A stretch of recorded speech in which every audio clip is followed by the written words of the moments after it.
بسم الله الرحمن الرحيم إنه لقرآن كريم في كتاب مكنون لا يمسه إلا المطهرون تنزيل من رب العالمين بسم الله الرحمن الرحيم إنما يريد الله ليذهب عنكم الرجس أهل البيت ويطهركم تطهيرا.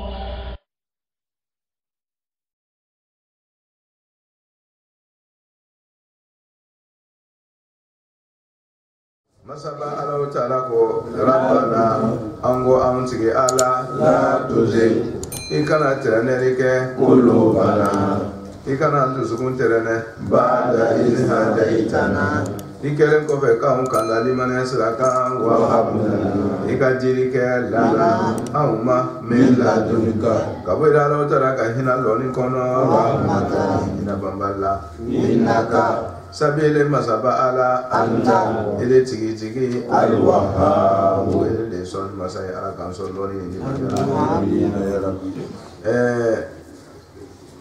namu otmana kuma mi fora kati no ye mutashabihatu ni mukamatu d'abord angana nyina ka foko madina surane ni kuma na chugo laje la abe singi on kamata madina suran kun foro ye suratu ali imran ay ulu ya do kala sunye madina sigile dunna munafiqu kabara dam kabara shamage aka kuma woye toroya islamu masini miye wore blasinga parce que kafiri ibe milo ati dina fe ale tabe geli keneka ili muna chulo ale takula mais munafiki ale bi singoro abe dolu ke nyon fe abe furu ke nyon abe nyon chieta abe ko be ke nyon go abe muna gerena abe ta kere dala nyon fe ibe dilegem do abe do tasabia mi go wore babo vraiment aller avec comme ce qu'on a ni dimna chuo le biam na bet la kan do sababu ko so munafiki kereman di akereman no adun tese ka toy otman fo khale munani hakli badi ko so ala kona ka fay depuis ni sura ndamna la ko kitabu min be dilama no ye anunga kala bere ko mo kama to ba kono mutashabihatu ba kono mana munafiqu bena profiter mais fi qulubihim zay parce que seulement mon état de la sawe maintenant sigila ya munafiqu de prélève ka bere di islam ni parce que makaka o kafiru de cela au kerala le système changé là au vrai nani kere sokono kere parce que kere kan kere o yo ke maga o masse ka foka kambalgo laukan ka o rapatrier ils ont fait tout beka amamoso otmana foka kere système changé kanana e dugma kere la sa sokono kere o yo dunchi ka ju ni ma o korosi don ayre bochi aba ayre buri o ya betele otmana hakri gele ala ko bon anyabe nuna ke o be fe ka do awere ka kitabu ko wal ghaw fihi la'allakum taghlibun ko ka pien kera wo ko ay do munafiqu ye wala da jinyoma parce que kenema la ti moson tu otma ay do o ka lonia kono wal ghaw fihi ay do ka kitabu kono ka qur'ana no ka fiqhu no ka aqida no ka falsafa no ka idéologie totalité o ka comportement aya yere kewdoyi dia la yini ngale ba kono ala te yala mola ate islam ko shefaye mimbe ikono cho abafo na mandeti yala da ko wajila ala ye o fo silamo ye Qur'an kono ko bon o bena profiter munafiqu bena profiter ni sira jumani ka se ka fanga sɔrɔ ka aw kɛlɛ ko Qur'an min dilen bɛ aw ma ten ko fila de b'a kɔnɔ muhkamatu mutashabihatu o bena profiter yen de o fi qulubihim zayg wa amma alladhina fi qulubihim zayg nafiya faleni bɛ mun dusukun kɔnɔ ka sɔrɔ o bɛ silamɛya dileke la n'aw ye nin o le fi qulubihim zayg ye nafiya bɔrɔ mala sunyala ko olu le bena tugu fengo mi ye mutashabihatu ye o t'a laɲini lɔn o dun bena o dabama k'o de ye kuranɛ ye k'o de ye fiki ye k'o de ye hadisa laɲini ye k'o de ye kira ka laɲini ye o de ye ala ka laɲini ye ko ala bɛ min fɛ jaw tɛ o bena profiter o de senfɛ sisan k'aw bɔ a ka tiɲɛ kan n'i ko kuranɛ a bɛ kuranɛ d'i ma ja a ye kuranɛ kɔrɔ bila ɲɛjugu kan n'i ko hadisa a bɛ hadisa kelen ta ka d'i ma mais a b'a fasara ɲɛjugu kan ko yadullahi ma aljamaa ala k'a fɔ yɔrɔ jumɛn k'ale bɛ majorité ko ye ou au contraire kuranɛ bɛ au contraire de dire ma ko qalilun min ibadiya shakur mais a bɛ hadisa ta ka d'i ma ko yadullahi ma aljamaa kalas galontigɛlaw falen ɲɔgɔn kan yɔrɔ kelen ko ala bɛ ni jama ye t'a fara o ka ɲi mana sunya burma o bena hadisa de ta ka di ma mais k'a fasara ɲɛjugu kan tiɲɛ don ala bɛ ni jama ye mais jɔn ye jama ye ma bɛ yen mana sunya burma o bena don a ka kuranna de kɔnɔ kurankoro kelen bɛ min yɛrɛ bolo lalima kan kɛ ale fana bena o de ta k'a di ma mais a bena laɲini wɛrɛ de d'a ma parce que kuranna mutashabihatu laɲiniw ni ala ni kira tɛ n'a ye mun kalala fana kira yɛrɛ de mun kalala n'a min kalala tɛ se ka bɔ n'a ye dɛ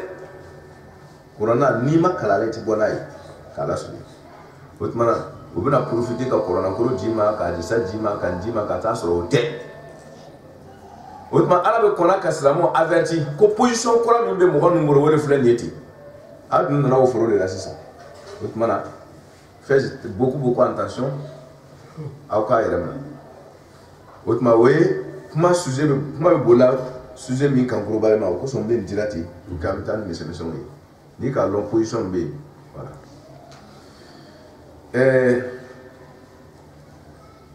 o sen fɛ ala ko silamɛw limaniyajɔnw parce que rasikunaw dila ma kaban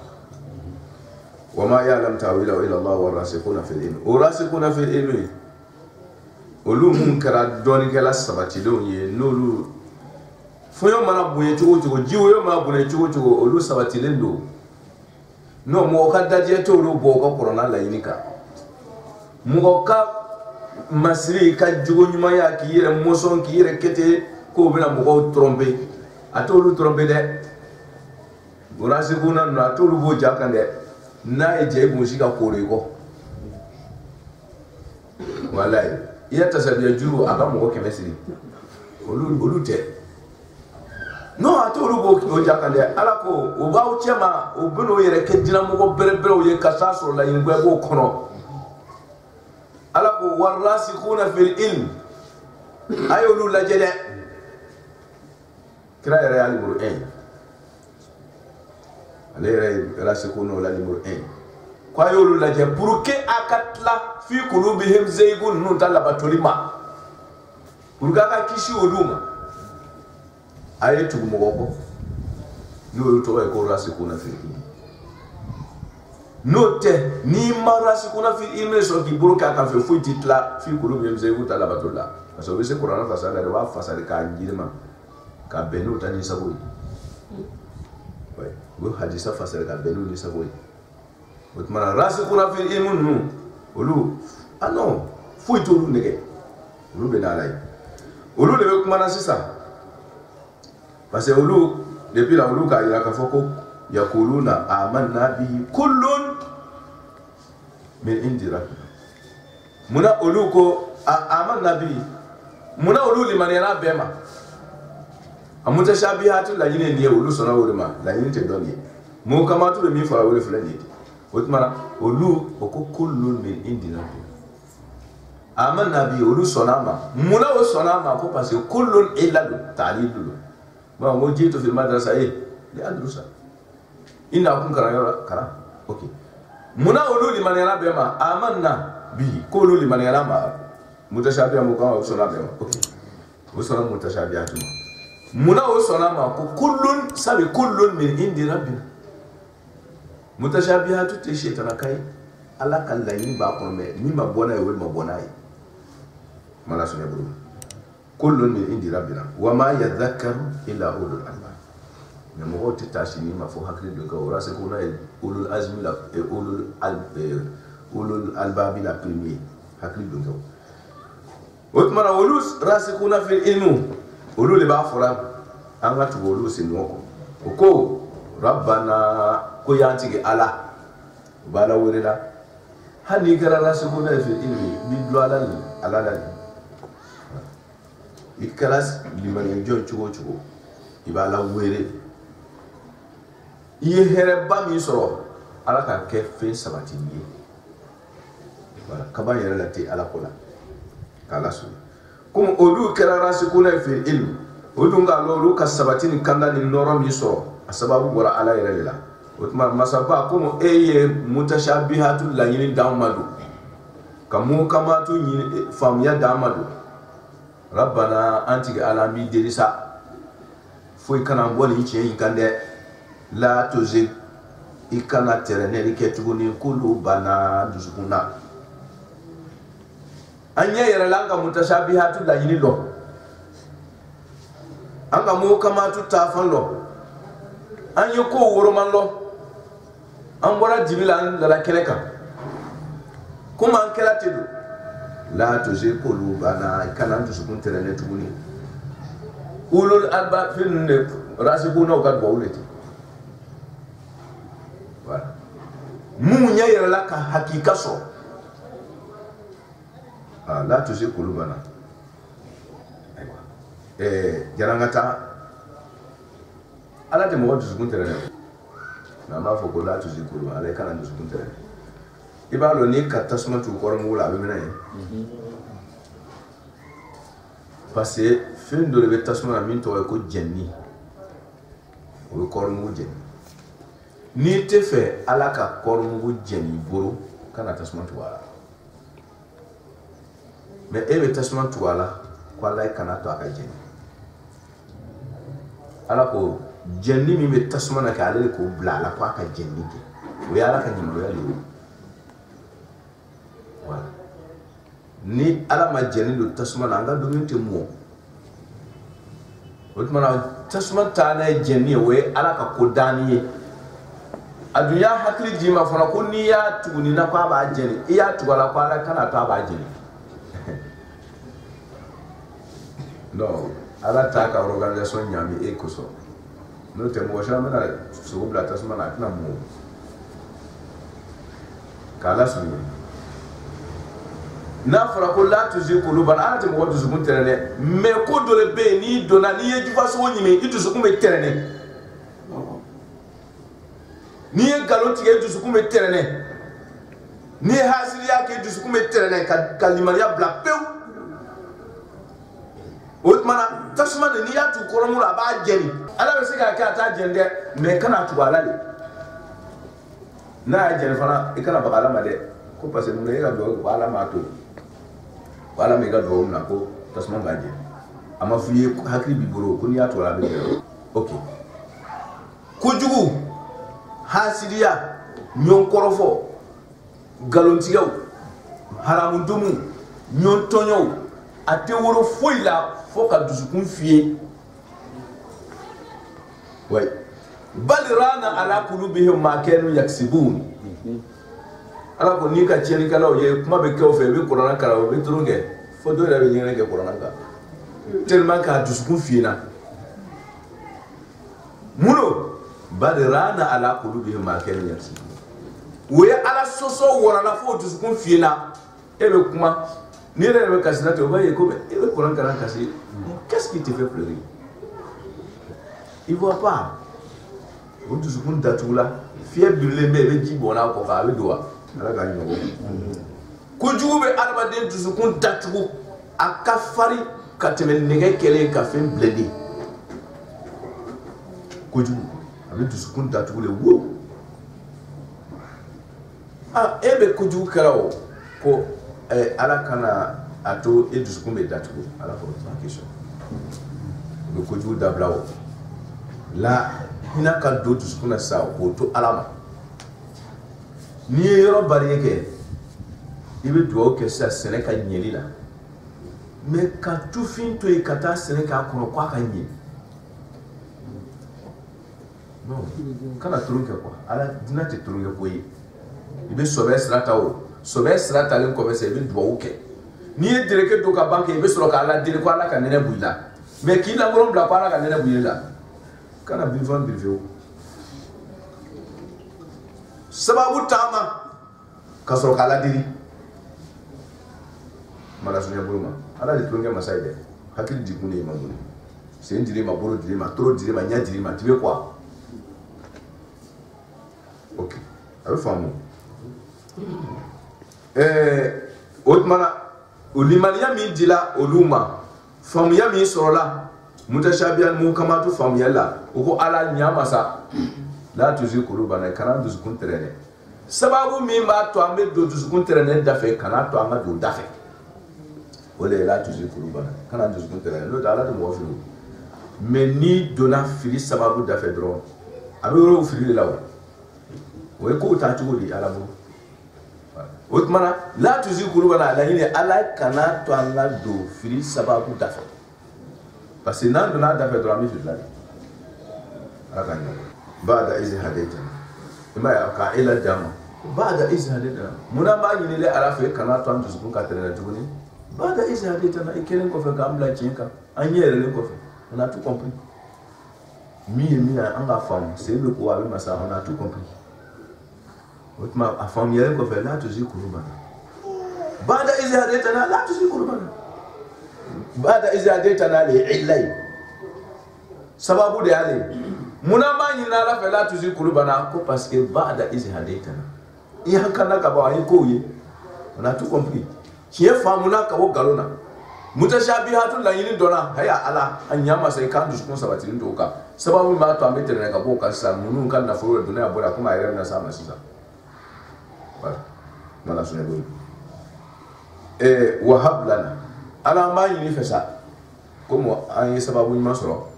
wahab lana wahab i ka dili kɛ lana anw ye ka dili kɛ an ma min ladunka ka bɔ ala de yɔrɔ parce que ele de ko bɛɛ tigi ye voilà biyadihi khaza'inu samawati wal ardi wa ma min shay'in illa wa indana khaza'inuhu wa ma nunazziluhu illa biqadarin ma'lum fɛn bɛɛ tigi ala ye wa in min shay'in foyi de tɛ yen illa indana khaza'inuhu a lɔnni o a limaniya o a kɛnɛya o a sijan o a bɛɛ lasali bɛ ala de bolo wa in shay'in illa indana khaza'inuhu o tuma komi a bɛɛ lasali bɛ ale de bolo kɛ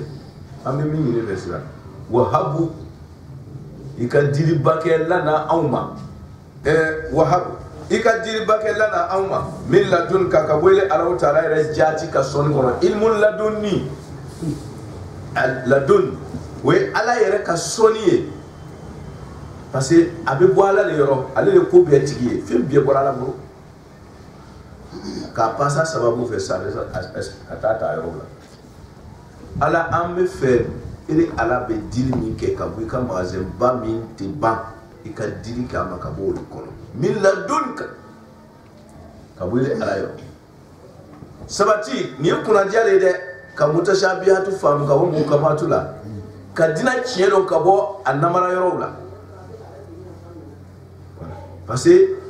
munumunu bɛ yen yɔrɔ caman na mankutu min tɛ taa ni ala ye u b'o fɔ k'a da ala ma ko ala bɛ déplacer jumasu ka na sangaba fɔlɔ la ala dun bɛ ka sɔrɔ yɔrɔ tɛ yen ala ye yɔrɔ d'anw e bɛ déplacement fɔ n'ala ye cogo di yɔrɔ tɛ ala kori mutashabihatu bɛ yen ala b'a fɔ ko yadulahi fawqa aydihim ko a tigɛ b'a tɛgɛ sanfɛ e ma yadu bolo faamu mutashabihatu ala mankutu la bɛ yen kira mankutu la bɛ yen sariya yɛrɛ kiti ɲɛfɔli la bɛ yen mutashabiyat be fambe ala ko mi hinana na anya la anya hakika o famudo amma nyine pesisa halibi antifa min ladun ikadiri kama min ladun ka kabule ala rahmatan hina bamballa ye hera min kaya nga lo shama balbi ika to daire ka dam ni yala diri ka fare itaskan ama ala ila ko kirama wa qul zidni ilma mutakira tay londa yo ale ban fa adama nya lonna ale do allama adama al asma'a kullaha wotmana ala kira doni bade bala mewnata ala ko matudi wa qul rabbi zidni ilma ni kira ya afara kira ya kwafo jone be sisa kara wala kana hakri janna simi fiyo kira ta hakri janna si de ne ala ya kwa ma kwafoti kana kabe ka lon ma de ala deri ni e kele lon ni ala deri abe fladima ni e flalo ni ala deri abe sabajima fuka tara ala e masa dambari wahabu ikadiri ke lana awma min ladun ka kabure ka ala ka donya kono anika limaniya ni ka fim be heref shugu be rahmatan hina bambari rahmatan nakira abiyere bala heref shugu be innaka munamba fo mwere alayka so illa tudo fana munamba ele ala dire ko wahab ka anso sabi innaka antal wahhab son ba be gora be ko ese magan ti gora be ko hera bi Allah sale lele yo wala ko ma bi ne kire ne bro wo ko so ango wahhab lana mu ka dama parce que innaka antal wahhab et puis ima balaga la hasube voilà innaka antal wahhab wahhab ni khabaru ta alif lam dunala no te alif lam do khabaru law ni ka alif lam dunya la hasulu ka ko to gere ka hasulu ko soni ba gwara le tei magazin ti gwara le tei ele ala ko kene ya magazin shija magazin lafia magazin nafolo magazin de magazin furu kelima magazin furu kelima magazin daraja magazin ele ala kere voilà wahabu ika bele jama min ladunka ni kala ni muni ka fanga so ala ko la ele ka ala were be boyani be mun ta ala were fo chien kire san kono le la tu kadile o ka bolga mun loyi amala no no te ni kala lo sanga ni wati be le be kulela la kuna parce que atido kala su ala lomba datija innaka nika ya me kulelele alamat mabeke dogolete antal wahabu ile ya jiri masai ya wahabu ala ka so here shamana kamo ba do fe abere ba kono nawo ni balaga kono na yoro na ko ya bere di ha takidatu subela domin mun fasiru bara jumla fi ismiya li takid atotatele rabbana yanti ala liman yajoni bara wirelati